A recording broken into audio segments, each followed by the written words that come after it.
Hello tout le monde, bienvenue dans le 100e épisode de Croissante. Je suis trop contente de vous présenter ce 100e épisode et je suis aussi trop fière de moi. Voilà, merci à toutes les personnes qui sont là depuis le début. Ça fait depuis le 16 juin 2021 que ce podcast existe. Et voilà, j'ai beaucoup de fierté envers moi-même d'avoir lancé mon podcast, d'avoir tenu tout ce temps. Ça fait 2 ans et demi, ça va bientôt faire 3 ans. Ça fait 3 ans que j'ai eu l'idée en fait de créer mon podcast pour m'exprimer, pour partager. Ça a vraiment fait suite à toute une période de prise de conscience où j'ai touché le fond du fond du fond. Et je me suis relevée grâce à tous les sujets que je peux vous partager ici, à travers du coup mes expériences de santé naturelle, de développement personnel, d'outils pour la santé holistique, à travers toutes les techniques de santé naturelle dont tous mes invités ont pu vous parler au cours de ces 100 épisodes. Merci à tous ceux qui sont là depuis le début et tous ceux qui nous ont rejoints en cours de route. J'espère que vous appréciez ce chemin, ce voyage. Si vous voulez faire partie de notre crew, j'ai un canal Instagram qui s'appelle La Croissanterie, qui est un petit peu spécialement dédié aux écouteurs du podcast, aux auditeurs du podcast. Et voilà, aux personnes qui sont particulièrement intéressées par ma vibe de ce que je partage ici et sur Instagram. Et voilà, j'ai envie que tout le monde qui m'écoute actuellement se sente connecté à cette petite communauté qui écoute mon podcast. Je pense que vous êtes à peu près 1000 personnes, 1000 auditeurs fidèles. Donc voilà, c'est à la fois petit et à la fois énorme. Et j'ai envie de tous un par un, tous et toutes un par un, une par une, parce que bon, je pense qu'il y a une majorité de femmes. J'ai envie de toutes, une par une et un par un, vous faire un gros bisou et vous dire que voilà, vous n'êtes pas tout seul. Il y a plein de gens aussi qui écoutent ce podcast et qui, avec nous tous, ont des prises de conscience et avancent vers leur épanouissement. Voilà. Je vous ai partagé depuis 2 ans et demi toutes mes prises de conscience, tout ce que j'ai pu apprendre et tester comme expérience de santé, de développement personnel, etc. Et ce n'est que le début, voilà, je n'ai pas fini. J'ai commencé la semaine dernière une psychanalyse. Donc je ne suis pas prête de m'arrêter à partager mes prises de conscience et mon exploration du monde intérieur. Voilà, je pense que dans les semaines qui viendront, je vous partagerai un petit peu mes premières expériences de mes premières consultations de psychanalyse qui sont déjà incroyablement puissantes. Voilà. Pour ce 100e épisode, donc je vais être fidèle à moi-même. Je vais vous raconter un petit peu ma vie. Je vais vous faire un petit update de ces dernières semaines qui se sont déroulées pour moi dans un petit peu mon mois de janvier, vous faire un petit peu un récap de mon mois de janvier en Australie où j'ai beaucoup travaillé et je vais vous faire je vais vous expliquer un petit peu comment vont se passer les prochaines semaines parce que je vais en France dans 2 semaines. Et ensuite je vais répondre à vos questions. Donc j'ai organisé une petite FAQ, un petit ask que j'ai posté sur Instagram il y a quelques jours et j'ai reçu du coup des petites questions très intéressantes dont je vais pouvoir vous répondre de manière totalement spontanée ici, voilà, pour qu'on puisse un petit peu discuter et vous faire participer, voilà. Alors, déjà un petit update par rapport à mon activité de naturopathe.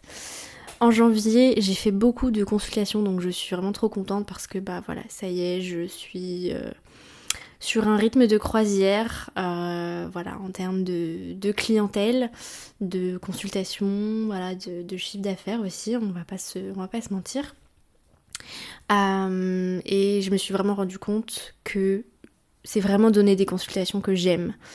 Et je vous ai parlé plusieurs fois ici et même sur Instagram que j'étais en train de préparer un programme en ligne.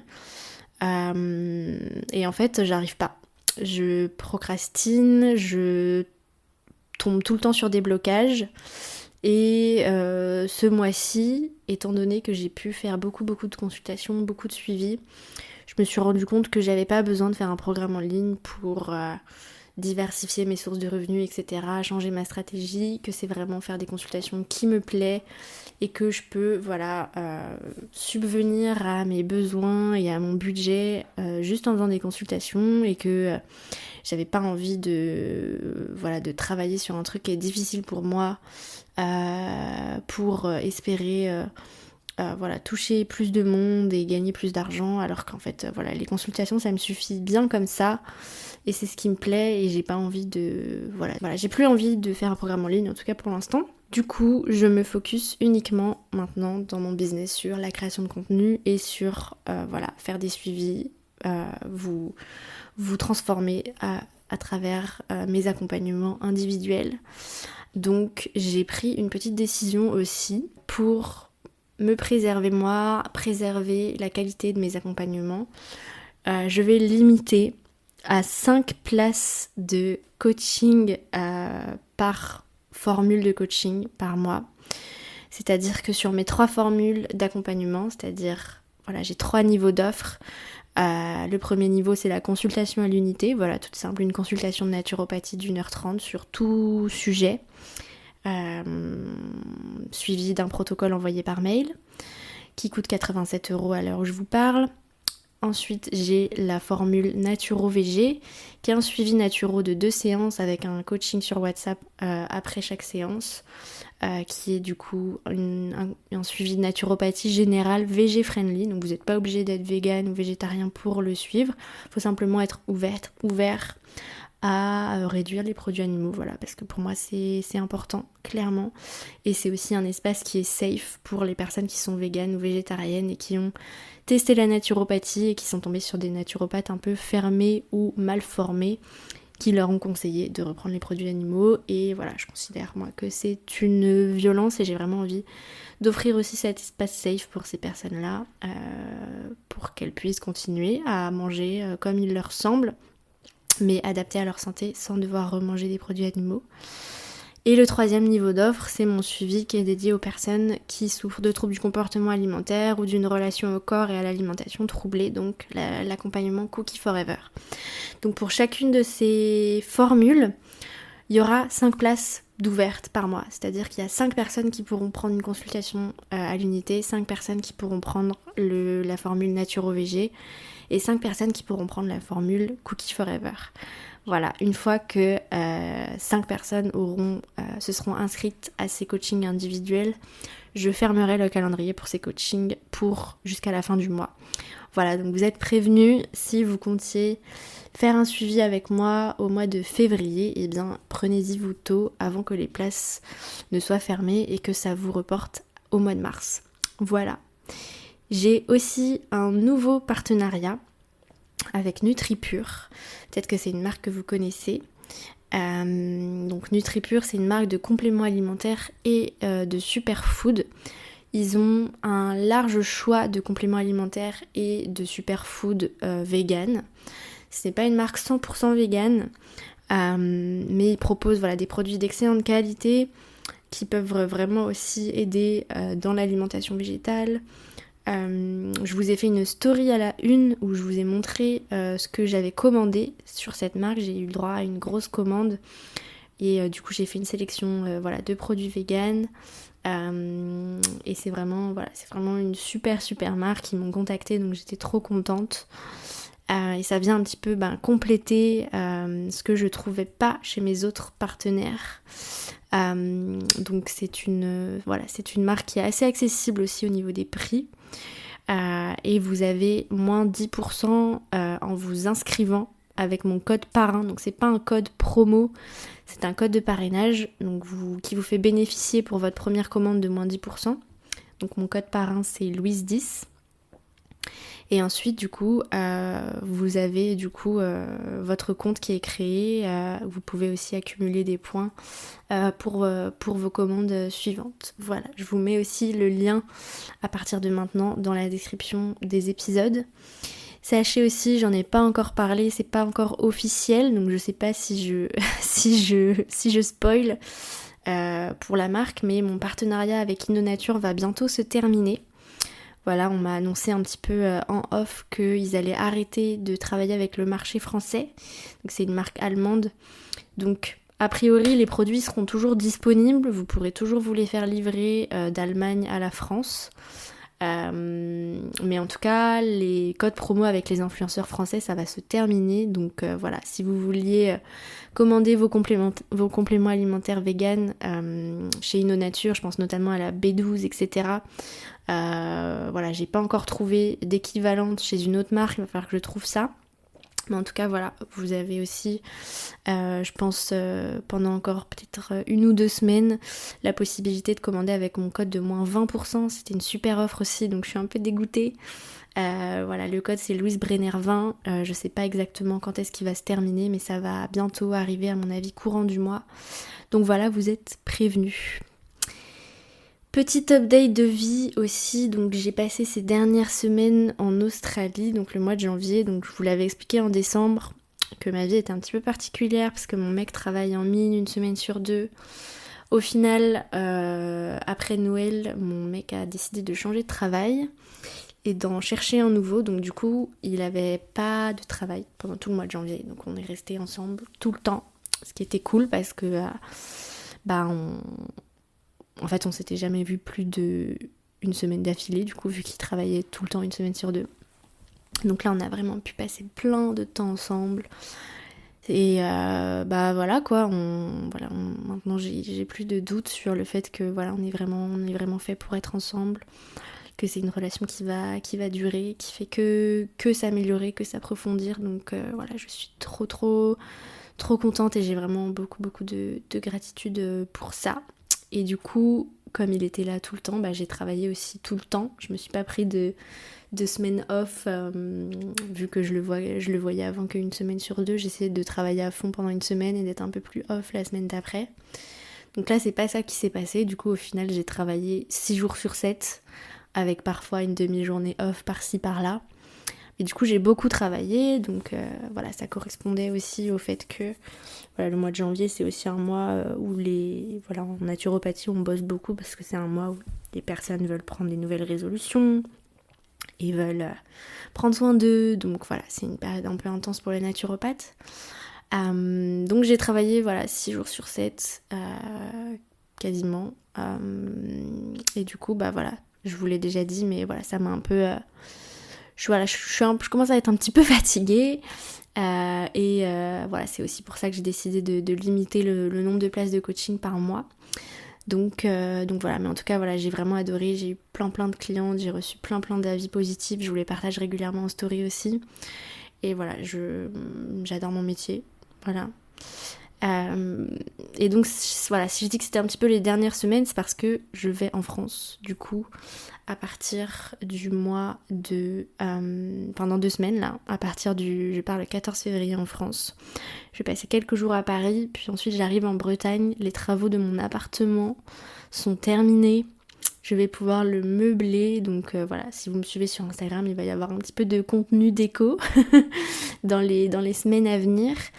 Et puis du coup, je vais passer 1 mois en France, en Bretagne.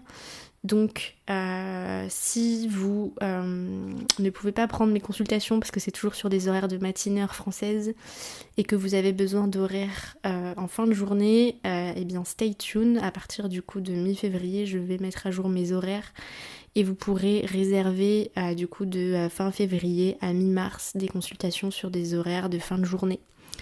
Donc voilà, et si vous êtes à Paris le 16 février et que vous n'aimez pas les consultations en visio, et ben c'est possible de réserver avec moi une consultation en face à face à Paris. Ce jour-là, n'hésitez pas à m'écrire sur Instagram ou par mail louise.croissante@gmail.com. Voilà, ça fait 15 minutes que je parle et que je raconte ma vie. Je vous ai même pas annoncé c'était quoi le sujet des questions, donc là vous devez en avoir marre et vous avez sûrement envie que je commence à répondre à vos questions, donc let's go. La première question, c'est une personne qui me demande si en gros c'est safe de manger du tofu tous les jours. Voilà, il y a beaucoup d'études et de positionnements différents au sujet du soja. Il faut bien comprendre que à la base, les études qui sont sorties qui critiquaient le soja étaient des études qui étaient financées par les lobbies du lait. Voilà, parce que le soja est une alternative trop parfaite à la viande et au lait. Donc il y a plein d'études qui sont sorties pour essayer d'expliquer que les phytoœstrogènes étaient mauvais pour le système hormonal, etc. Entre-temps, voilà, il y a eu des mises à jour de ces études, des études qui ont contré tout ça. Et aujourd'hui, voilà, les études les plus récentes ont démontré que, voilà, au contraire, donc les phytoœstrogènes, donc on appelait phytoœstrogènes, voilà, on arrête de les appeler comme ça s'appelle des isoflavones. Et les isoflavones, effectivement, ont un impact sur les hormones, mais un impact positif. Ils permettent l'équilibre justement des hormones du cycle féminin. Ils ne font pas pousser des seins aux garçons, non, on se calme. Et c'est surtout que voilà, le soja dans une alimentation végétale, pour moi c'est indispensable parce que le soja est la seule protéine végétale qui peut vraiment concurrencer la viande en termes de digestibilité des acides aminés, puisque voilà, ce qu'on recherche dans les protéines, ce sont les acides aminés, qu'il y ait les acides aminés essentiels dans des justes quantités. Et dans le soja, l'indice de digestibilité de ces acides aminés peut vraiment concurrencer ceux de la viande, contrairement à d'autres protéines végétales comme les lentilles, etc., qui sont moins parfaites, on va dire. Même si c'est tout aussi important d'en consommer. Si vous avez des troubles hormonaux, vous avez besoin d'un parfait indice de digestibilité des acides aminés. Et donc si vous êtes végétarienne, végane, le soja c'est vraiment vraiment très très important. La quantité, c'est comme tout aliment, voilà, c'est la dose qui fait le poison en fait. Donc la dose maximale conseillée par jour, c'est voilà, l'équivalent de 4 blocs de tofu. Donc vous pouvez complètement manger du tofu tous les jours à dose voilà, personnelle. Il n'y a vraiment aucun problème et voilà, c'est même voilà, pour moi fortement conseillé en cas d'alimentation végétale stricte, c'est-à-dire où vous ne mangez pas de viande, et en cas justement de troubles hormonaux, etc., de carence en fer, c'est vraiment aussi une très très bonne source de fer, le tofu, le tempeh, etc. Pour moi, une alimentation végane sans soja, c'est pas viable. Donc voilà, je vous encourage à manger du tofu, du soja, du tempeh sous toutes ses formes, voilà, les cuisiner de différentes façons, à les manger sous forme de blocs, de brochettes, de steaks, voilà, en les hachant dans des plats véganes, voilà, comme pour remplacer la viande, etc. Moi j'en mange quasiment tous les jours et je m'en lasse pas, je les mange de différentes façons. Donc voilà, il n'y a vraiment pas de problème, il n'y a pas de notion de lassitude ou quoi que ce soit. Honnêtement, je préfère manger du tofu tous les jours sous diverses formes que tous les jours manger 2 tranches de jambon, en fait, c'est pareil. Donc voilà, et il y a voilà, diverses sources sources scientifiques. Vous avez la revue de littérature sur le soja et la santé humaine, l'American Dietetic Association qui ont publié voilà, les sources les plus récentes sur ça. Deuxième question.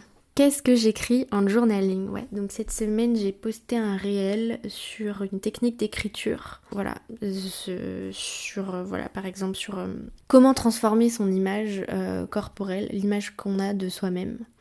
Donc la technique que je vous ai partagée, c'est de commencer à écrire vos pensées négatives sur vous-même et ensuite d'écrire des affirmations positives opposées. Donc c'est pour les personnes qui veulent écrire des affirmations positives mais qui n'ont soit pas d'inspiration, soit ne croient pas à ce qu'elles vont écrire.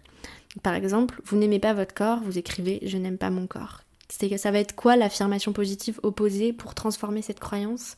Ça va être chaque jour je guéris l'image que j'ai de moi-même et je m'aime de plus en plus. Vous écrivez ça tous les jours, c'est un peu comme des lignes, c'est bête et méchant, mais je peux vous assurer que c'est un travail de reprogrammation cérébrale et que ça va vous aider à reprogrammer votre cerveau, reprogrammer vos croyances et petit à petit changer l'image que vous avez de vous-même. Bien sûr couplé à d'autres techniques et un autre travail holistique. Donc qu'est-ce que moi j'écris en journaling? Je me suis acheté 2 carnets. Donc j'ai eu le gratitude journal à Noël. Donc c'est un journal super joli où tous les jours vous avez les mêmes questions à remplir. Vous avez chaque jour vous devez écrire aujourd'hui j'ai de la gratitude pour, et il y a 3 lignes à remplir. Qu'est-ce qui ferait de cette journée une belle journée? Je traduis parce que c'est en anglais. Et vous avez encore 3 lignes où vous devez écrire qu'est-ce que vous aimeriez voir arriver dans votre journée. Vous avez 2 lignes pour écrire positive affirmation, donc les affirmations positives. Et vous avez aussi pour le soir citer 3 belles choses qui se sont produites aujourd'hui. Et qu'est-ce que j'ai appris aujourd'hui? Ça, j'ai beaucoup de mal à remplir ça. Je sais jamais quoi écrire dans qu'est-ce que j'ai appris aujourd'hui. Surtout que je remplis ça le lendemain, du coup. Je fais pas de journaling le soir. Le soir, je regarde Netflix. Et donc j'ai ce journal-là que je remplis du coup tous les matins, consciencieusement. Je trouve ça cool d'avoir un truc déjà pré-rempli. Ça permet de pas manquer d'inspiration. Et je me suis acheté aussi un wellness planner. Donc c'est un peu un agenda 2024 focus sur le bien-être, qui est aussi déjà pré-rempli. Je l'ai trouvé à Kmart en Australie. C'est un peu un espèce de gros Monoprix vraiment pas cher qu'il y a partout ici. Mais je pense que vous pouvez en trouver sur Amazon. Je vais pas faire la pub d'Amazon, mais voilà, vous pouvez en trouver sur internet. En gros, c'est un gros agenda où chaque semaine, du coup, il y a une case par jour. Une case pour mettre ses intentions de la semaine, une case pour cocher ses activités, une case pour cocher ses self-care de la semaine et un paragraphe où on peut écrire du coup ses pensées et émotions. Moi du coup je m'en sers tous les jours, j'écris sur chaque jour qu'est-ce que j'ai pris comme complément alimentaire, comment était ma digestion et je liste ce que j'ai mangé. Donc c'est pas du tout, je déconseille de faire ça aux personnes qui souffrent de troubles du comportement alimentaire. Je note ce que j'ai mangé, pas du tout pour contrôler mes calories ou pour avoir des jugements ou pour me culpabiliser après. Je note ce que j'ai mangé parce que en ce moment j'ai des troubles digestifs qui sont un petit peu en train de revenir. Donc j'essaye d'un petit peu d'analyser qu'est-ce que je mange, qu'est-ce que je prends comme complément alimentaire et d'essayer à la fin du mois, là je vais faire ça la semaine prochaine, je vais un petit peu fluoter les endroits où j'ai eu du coup une digestion pas top pour essayer d'analyser qu'est-ce que j'avais mangé la veille, etc. Puis ça me permet aussi d'avoir une vision un petit peu d'ensemble pour m'assurer que mon alimentation est suffisamment variée, suffisamment nourrissante, suffisamment riche, que je prends bien mes noix du Brésil tous les jours, c'est pas le cas, je peux contrôler un petit peu mes apports en iode, etc., qui sont les nutriments d'intérêt en alimentation végétale, pour m'assurer que mon alimentation correspond à mes besoins, etc. Et du coup dans le paragraphe émotions et pensées, j'écris mes rêves, je note mes rêves. Ça fait aussi partie de mon travail avec ma psychanalyste, qui est aussi analyste des rêves. Et c'est ouf parce que du coup depuis quelques temps je fais énormément de rêves. Cette nuit par exemple j'ai fait que rêver toute la nuit, j'ai l'impression de pas avoir eu de sommeil profond. Et du coup je lis un livre aussi là-dessus qui explique que vraiment les rêves sont très importants parce que c'est notre inconscient qui nous parle, qui nous envoie des messages qui sont cruciaux pour notre épanouissement, pour faire grandir notre âme en fait, pour guérir, pour aller mieux. Et du coup maintenant je note pour m'en souvenir et pour en parler à ma psy tous mes rêves. Et je note aussi de temps en temps des pensées, des sujets qui me viennent de comment je me sens et de prise de conscience un petit peu sur mes schémas relationnels ou émotionnels, etc. Donc voilà pour ce que j'écris. Donc je ne fais pas de journaling où j'écris des pages et des pages de prose. Mais j'écris plutôt des choses qui sont pré-remplies, qui m'aide à, du coup, avec le gratitude journal, à pratiquer la gratitude, à tous les jours, voilà, écrire et vraiment me rendre compte et apprécier toutes les belles choses qui sont dans ma vie, voilà, l'abondance d'amour que j'ai, le magnifique environnement dans lequel je vis, tous les jours, voilà, de conscientiser, écrire, mettre en valeur ça, c'est super important pour être heureux en fait et apprécier ce qu'on a, c'est quand même la base du bonheur, quoi. Voilà un petit peu ce que j'écris et du coup, voilà, dans mes accompagnements, surtout dans l'accompagnement Cookie Forever, donc pour les personnes qui sont touchées par les troubles du comportement alimentaire, je vous partage en fait des exercices de journaling comme celui que je vous ai cité, que j'avais fait dans mon réel, qui sont 100% personnalisés en fonction des pensées négatives que vous avez. Et donc je vous partage presque du coup un journal à pré-remplir en fait pendant mon accompagnement. Voilà. Autre question. Comment ne pas baisser les bras quand on essaye plein de choses pour régler certains problèmes ? Donc ça, c'est vraiment une question que j'adore et que voilà, je vous en ai déjà parlé ici. J'en parle régulièrement sur Instagram. Quand vous avez des soucis de santé et que vous essayez des petites choses par-ci par-là, ah j'ai vu qu'il y avait tel complément alimentaire qui était pour ça, ah j'ai vu que tel truc c'était bien pour ça. En fait, vous allez faire plein de petites choses qui vont un petit peu combler les trous. Mais ce qui est super important dans la santé, c'est vraiment voilà, le principe de la naturopathie, c'est que les symptômes ne sont que la partie émergée de l'iceberg. Il faut vraiment aller chercher la cause de la cause de la cause. Et que, en fait, c'est souvent une réforme d'hygiène de vie globale qui va vraiment traiter définitivement vos symptômes. C'est la différence entre la naturopathie et la médecine allopathique où on va simplement mettre un pansement ou une pilule sur un problème. Nous, en naturopathie, on va vraiment chercher la cause du problème. Est-ce que la cause, c'est dans votre microbiote ? Est-ce que la cause, c'est dans votre thyroïde ? Est-ce que la cause, c'est dans votre environnement ? On va vraiment enquêter pour chercher la cause et ensuite, on va vous proposer toute une série d'outils et de changements dans votre alimentation, dans vos routines, dans des cures qui vont vraiment être très ciblées pour qu'il y ait un bien-être, un bénéfice durable. Donc, comment ne pas baisser les bras ? Du coup, c'est vraiment arrêter de faire des petites choses comme ça, de manière hyper ponctuelle et très très ciblée sur un problème. Et ne pas en fait prendre un accompagnement holistique. Donc moi je vous encourage, si vous êtes dans cette situation, que vous avez certains problèmes et que vous essayez de les régler tout seul en essayant plein de trucs à droite à gauche, je vous conseille dès maintenant d'arrêter tout et de prendre un suivi naturopathique avec moi ou avec quelqu'un d'autre pour comprendre d'où viennent vos problèmes, quelle est votre nature, quelle est votre constitution, quel est votre tempérament, et qu'on vous propose quelque chose de sur mesure qui va à la fois toucher à votre hygiène de vie, votre alimentation, ce que vous mettez dans votre corps, ce qu'il y a autour de votre corps, votre environnement, vos routines, votre salle de bain, etc.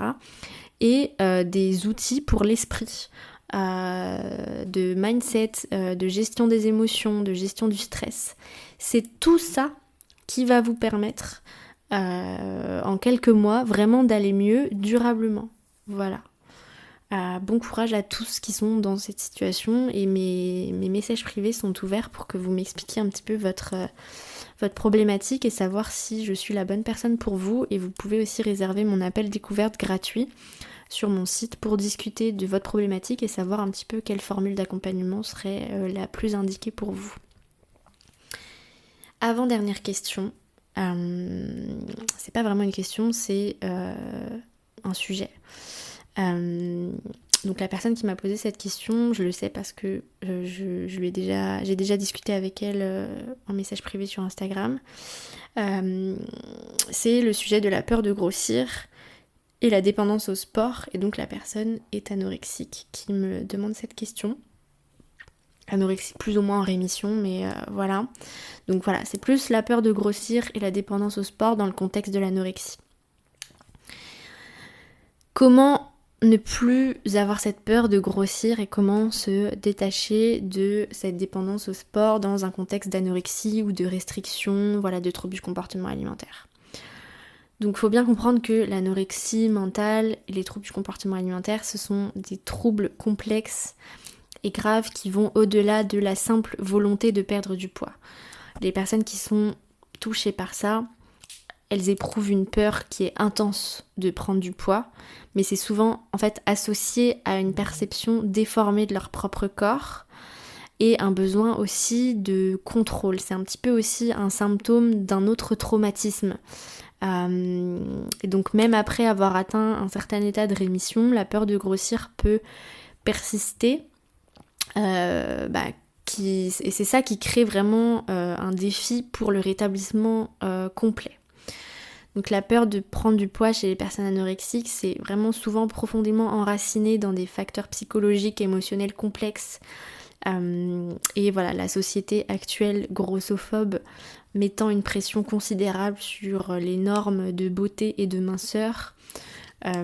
Tout ça combiné à voilà, des idéaux qui sont complètement irréalistes, véhiculés par les médias, par Instagram, par les mannequins, les influenceuses que vous pouvez suivre. Tout ça, ça renforce en fait ces craintes et cette comparaison constante, cette obsession tout le temps de se scruter, de se comparer aux autres, etc. Donc les personnes qui ont des TCA peuvent lier leur estime personnelle à leur apparence physique, ce qui rend bien évidemment difficile la remise en question de toutes ces croyances, même en période de rémission. Et voilà, ça, le fait d'associer son estime personnelle, sa valeur à son apparence physique, voilà, il n'y a pas besoin d'être anorexique pour souffrir de ça. Je pense que c'est vraiment commun et banal, malheureusement. Et donc par rapport au maintien d'une dépendance au sport, ça peut être lié du coup à plusieurs facteurs.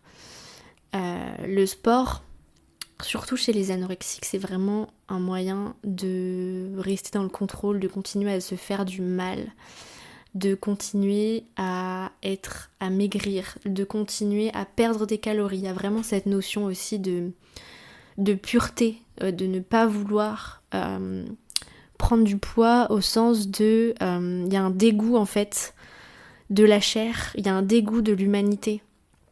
Je pense que c'est vraiment, voilà, au sens propre comme au sens figuré, il y a vraiment... voilà, les personnes qui sont anorexiques, ont été diagnostiquées anorexiques, elles le savent, elles ont fait un suivi psy, elles savent qu'il y a des causes qui sont plus profondes, voilà, qui sont ancrées dans des traumatismes, dans la famille, etc. Et pour toutes les personnes qui sont ne serait-ce que préoccupées par tout ça, voilà, il y a quelque chose vraiment à creuser sur voilà, le dégoût de son humanité, le dégoût de sa personne, qui pousse du coup à toujours faire du sport pour réduire en fait pour presque vouloir disparaître en fait, voilà. Donc c'est pour ça que c'est super important de continuer à être suivi de manière holistique. Il y a vraiment l'activité physique peut vraiment aussi persister en tant que mécanisme de gestion du stress, de maintenir un sentiment de contrôle et une source de validation personnelle en fait. Quand on a fait ses 10 000 pas de la journée, quand on a fait 2 heures de cardio par jour, en fait c'est le seul moyen de se dire qu'on a fait quelque chose de bien dans la journée, tellement on ne s'aime pas en fait dans les autres, sur les autres parties de notre vie en fait. Donc pour s'en sortir, c'est vraiment crucial d'aller travailler sur les aspects psychologiques de la peur de grossir et de la dépendance au sport. Et pour ça, vous avez vraiment besoin de continuer les thérapies. Je sais que souvent, vous commencez des thérapies et le thérapeute ou la thérapeute ne vous convient pas et du coup vous abandonnez.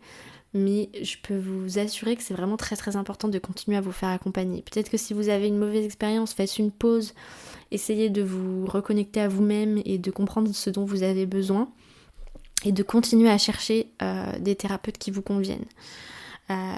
La thérapie psy-cognitivo-comportementale, donc les TCC, ça peut être particulièrement bénéfique aussi pour changer les pensées négatives, etc. Et surtout, voilà, les approches axées sur la pleine conscience. Donc ça, c'est mon approche aussi dans mon accompagnement Cookie Forever. La pleine conscience, c'est vraiment l'élément central du centre du suivi.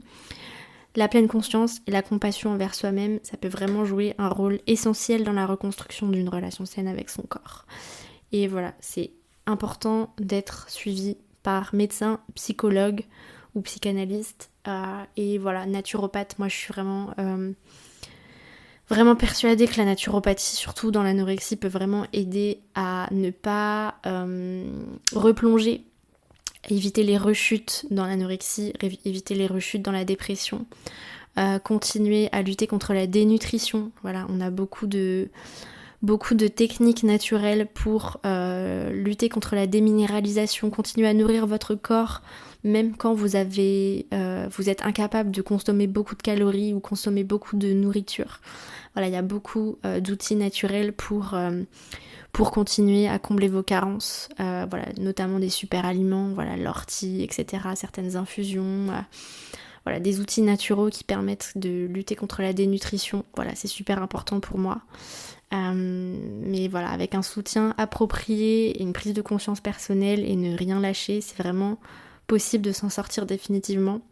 Donc gardez espoir. Et voilà, mes messages privés sont ouverts pour si vous avez besoin de soutien, en fait, tout simplement sur ces sujets-là. Dernière question, est-ce qu'on peut faire un suivi naturo dans le but d'améliorer ses performances sportives ? Je pense notamment à une perte de masse graisseuse car je prépare un 10 km et je pense que perdre un peu m'aiderait à courir plus vite et voilà, la personne souhaite aussi faire une prise de masse musculaire.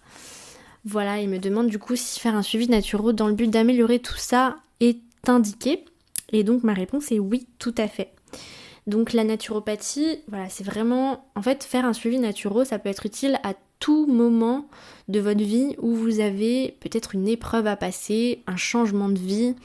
Donc voilà, si vous avez effectivement que vous recommencez une pratique sportive intense, que vous avez effectivement des compétitions, en fait un changement dans votre vie, ça peut aussi être voilà, au moment de la grossesse, ou au moment de la ménopause, ou au moment voilà, de votre début de vie de femme, au moment où vous arrêtez la pilule, ou au moment où voilà, vous commencez à voir que vos règles ne sont pas régulières, etc. Ça peut vraiment être des moments où ça peut être important de faire un suivi naturo pour réadapter votre hygiène de vie à ces changements en fait. Donc en naturopathie, bien évidemment, on va aider les sportifs à avoir une alimentation qui soit nourrissante. On va vraiment travailler sur la micronutrition pour que le corps puisse être fort, puisse être fort, voilà, pour qu'il ait tout ce dont il ait besoin pour les compétences sportives. Et aussi la micronutrition et la nutrition pour la récupération, pour ne pas se blesser, pour ne pas s'oxyder, parce que le sport peut générer beaucoup de stress oxydatif, donc c'est pour ça qu'on dit que c'est très important de consommer des antioxydants après les séances de sport. La naturopathie dans ce cas-là peut aussi vous apporter des outils pour bien récupérer, donc avoir un équilibre en fait dans votre activité physique. D'intégrer de la méditation spécifique à votre activité ou à votre nature, d'intégrer des pratiques plus douces à la pratique intense, à bien vous remettre, à éviter les blessures, à intégrer des exercices de musculation spécifiques, etc. Maintenant, je voulais quand même rebondir sur ce lien entre perte de masse graisseuse et performance sportive. C'est clair que les Usain Bolt et compagnie, les grands coureurs sont des personnes qui sont très longilignes et qui ont peu de masse musculaire finalement. Que les poids légers vont plus vite, etc. Maintenant, est-ce que vous avez envie de devenir champion du monde, athlète ? Si c'est simplement pour courir un 10 km, peu importe votre poids. Vous pouvez complètement être une personne grosse et faire du sport, faire des 10 km, faire de l'endurance, il n'y a aucun problème. Donc est-ce que c'est pas aussi... encore une fois, une excuse pour se dire qu'il faut qu'on perde du poids. Peu importe votre poids, vous êtes capable de courir. Il faut simplement avoir une alimentation et une une routine de renforcement musculaire qui soit adaptée à votre pratique de running en fait. Oui, en naturopathie, on peut aider à augmenter le métabolisme, à améliorer les troubles hormonaux qui peuvent être la cause de prise de poids excessif, à relancer votre métabolisme, à effectivement avoir une alimentation qui puisse vous permettre de prendre du muscle. Mais voilà, moi je mets quand même le haut là sur ça moi je suis pas une naturopathe qui aide à la perte de poids, voilà. Bien sûr, j'aide à retrouver la pleine santé. Donc, et parfois, la pleine santé, un processus de retrouver la santé peut engendrer une perte de poids si y a eu une prise de poids causée par des problèmes de santé. Mais c'est faux de lier le poids, le fait d'être en surpoids, entre guillemets, selon les normes de la société, et la santé ou les performances sportives. C'est un biais en fait. Donc concentre-toi sur tes ressentis, concentre-toi sur le plaisir que tu prends à courir que sur ta masse graisseuse. Je pense que voilà, faire un 10 km, ça reste accessible, c'est pas un marathon non plus, c'est pas les Jeux Olympiques non plus. Tu peux totalement prendre du plaisir et avoir un bon score avec la masse graisseuse que tu as actuellement, et focus-toi du coup sur la santé de tes articulations, la récupération après l'effort, le fait d'avoir une bonne masse musculaire évidemment, et d'avoir une alimentation qui te permet de t'épanouir, de te sentir bien dans ton corps et de prendre du plaisir. Voilà mon positionnement là-dessus. Voilà pour les questions. J'espère que cet épisode vous aura plu. C'est le 100e épisode, je le répète. Je n'ai pas encore atteint les 100 000 écoutes. J'y suis presque, là je suis à 98,5, 98 500 à peu près. Donc je compte sur vous pour continuer à noter le podcast sur Spotify, Apple Podcasts, laisser un petit commentaire, le partager, voilà, prendre une petite capture d'écran, le mettre dans votre story, en me taguant et en continuant à le partager, voilà. On est ensemble, je vous fais plein de bisous et je vous dis à bientôt pour les 100 prochains épisodes du podcast. Bonne semaine, bye.